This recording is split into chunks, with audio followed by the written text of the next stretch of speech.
Hello friends, welcome to my YouTube channel. और आज का हमारा टॉपिक है electric flux.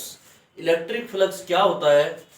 The number of electric field lines pass through unit area is called electric flux. जो electric field lines की जो संख्या होती है, जब वो किसी एरिया से निकलेगी तो उनकी संख्या को ही बोला जाएगा इलेक्ट्रिक फ्लक्स। यहाँ पर देखिए, ये एरिया है, ये एरिया यूनिट एरिया होना चाहिए। यूनिट का मतलब होता है वन, तो एक वस्तु होना चाहिए 1 मीटर स्क्वायर। ए की वैल्यू होनी चाहिए 1, मतलब area equals to 1 metre square है। यहां से ये number of electric field lines निकल रही हैं, 4 इलेक्ट्रिक फील्ड लाइन निकल रही है, तो इसका मतलब इलेक्ट्रिक फ्लक्स की संख्या है 4। ठीक है, 4 आ गई यहाँ पर। इसके बाद it is a scalar quantity. Electric flux एक स्केलर क्वांटिटी है, क्योंकि इसमें सिर्फ मैग्नीट्यूड होता है, डायरेक्शन नहीं होती है। Phi E equals to E vector dot A vector, ऐसे इसका फॉर्मूला लिखा जा सकता है। तो यहां से भी डेफिनेशन बन सकती है, कैसे? The scalar product of electric field intensity and area vector is called electric flux. जब बीच में डॉट आ जाएगी तो उसको डॉट प्रोडक्ट या स्केलर प्रोडक्ट बोलते हैं। तो ई वेक्टर जो है और ए वेक्टर जो है, दोनों का जो डॉट प्रोडक्ट या स्केलर प्रोडक्ट है, उसको भी इलेक्ट्रिक फ्लक्स बोलते हैं और इसे फाई ई से डिनोट करते हैं। इसकी यूनिट क्या होती है? ई की यूनिट होती है न्यूटन पर कूलम और एरिया की होती है मीटर स्क्वायर। तो एरिया वेक्टर की मीटर स्क्वायर, तो न्यूटन मीटर स्क्वायर पर कूलम इसकी यूनिट हो जाती है। इसके बाद इसको हम डॉट प्रोडक्ट को ऐसे लिख सकते हैं, डॉट प्रोडक्ट या स्केलर प्रोडक्ट में जब वेक्टर हटाते हैं तो कोस थीटा आ जाता है। तो हम इसको ई वेक्टर डॉट ए वेक्टर को ई ए कोस थीटा लिख सकते हैं। तो हम फॉर्मूला इस तरह से भी दिखा सकते हैं, phi E equals to E A cos theta, newton metre square पर कूलम। इसके बाद यहाँ पर जो यूज हुआ है ये एरिया वेक्टर। ये एरिया वेक्टर क्या होता है? ये एरिया की एक वेक्टर फॉर्म होती है। Area vector is perpendicular to the surface and it is denoted by A vector. तो एरिया वेक्टर जो होता है वो सरफेस के परपेंडिकुलर होता है, मतलब 90 डिग्री पे होता है। देखिए यहाँ पे ये एरिया वेक्टर है, ये सरफेस है, तो सरफेस के 90 डिग्री पे होगा एरिया वेक्टर।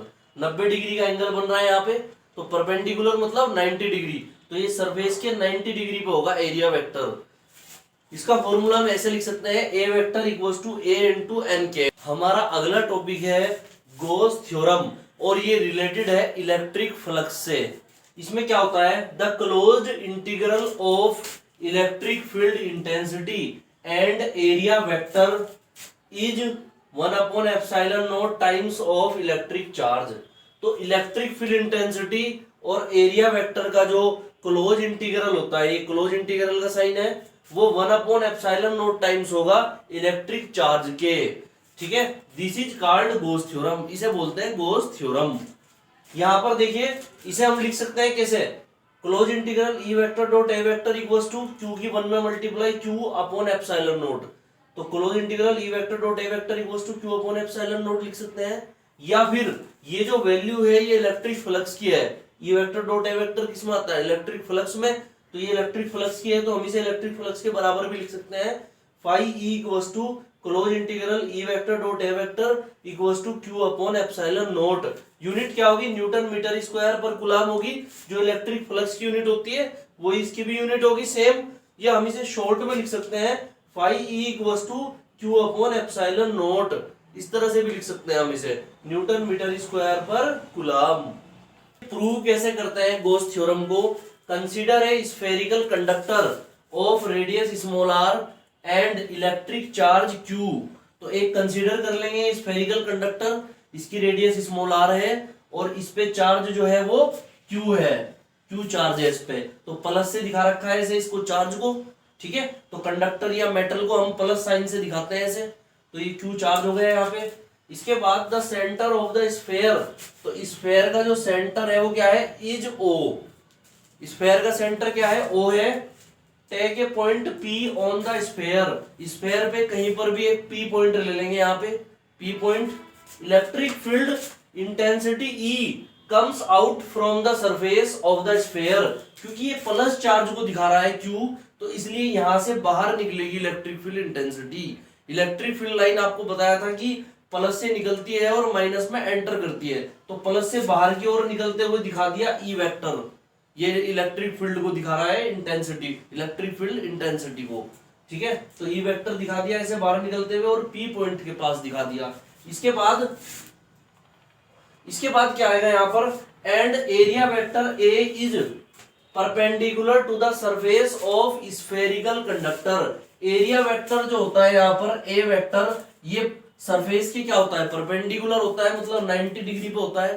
तो ऐसे 90 डिग्री का सिंबल बनाया और ऐसे इसको 90 डिग्री पे एरिया वेक्टर को शो कर दिया।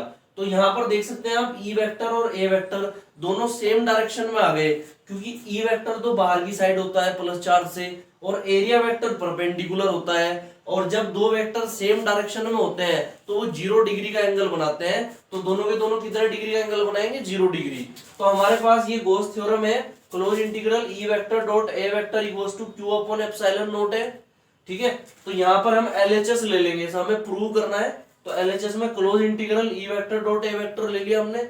जब हम इसका डॉट प्रोडक्ट करेंगे तो ई ए कोस थीटा आता है, तो थीटा की वैल्यू 0 डिग्री ले ली, क्योंकि दोनों किसमें है, सेम डायरेक्शन में है। हम इस बात को लिख सकते हैं because E vector and A vector are in same direction. किसमें है भाई, सेम डायरेक्शन में है, इसलिए क्या होगा, इसलिए थीटा इक्वल्स टू 0 डिग्री होगा।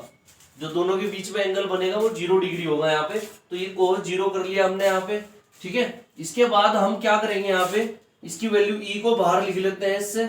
Close integral A into cos 0 की वैल्यू क्या होती है 1 equals to E into close integral into A. अब इसका एरिया क्या होता है, देखो स्फेरिकल जो कंडक्टर है एक 3D स्ट्रक्चर बन गई, और स्फेरिकल कंडक्टर का जो एरिया होता है वो होता है 4 पाई आर स्क्वायर।